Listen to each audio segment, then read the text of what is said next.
Global markets seem to be bouncing back from the low in March of this year, but some commentators still urge caution and warn other indicators such as interest rates and inflation rates can't be ignored.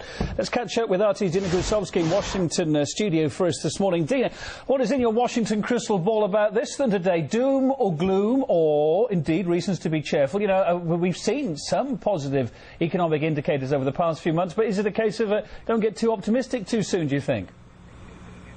Well, you're right, and Wall Street seems to be pretty optimistic, but financial guru George Soros recently came out and said, not so fast.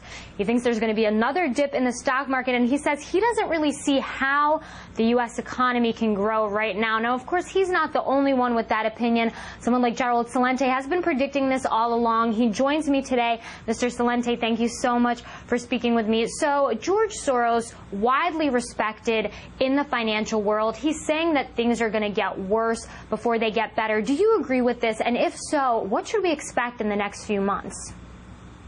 Well, it's not going to get worse before it gets better. It's going to get worse, and then it's going to get worse, and then it's even going to get worse than that.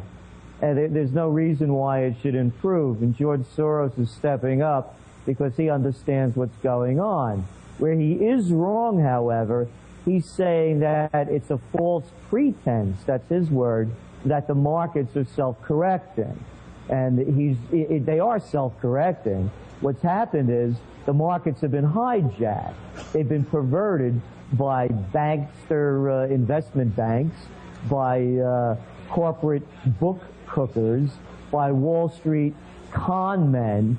So the system is fine. It's just been perverted. And under this perversion, it's not going to get better.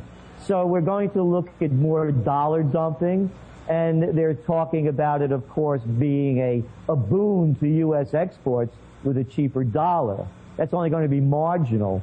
The reality is that everyday people are going to be paying a lot more for everything that they buy that comes in from overseas. So help us understand why some economic indicators would say that things are moving along, that they're moving up, like the stock market last week, where you have unemployment still at all-time high. So talk about these two contradictions. How do we make sense of that? Well, one contradiction, of course, is the banks. You know, sure, they're showing record profits. Guess what? They're borrowing for nothing, and then they're loaning it back at high rates to governments. They're borrowing from central banks, almost zero, and then loaning the money back. Voila, you think you could make money doing that?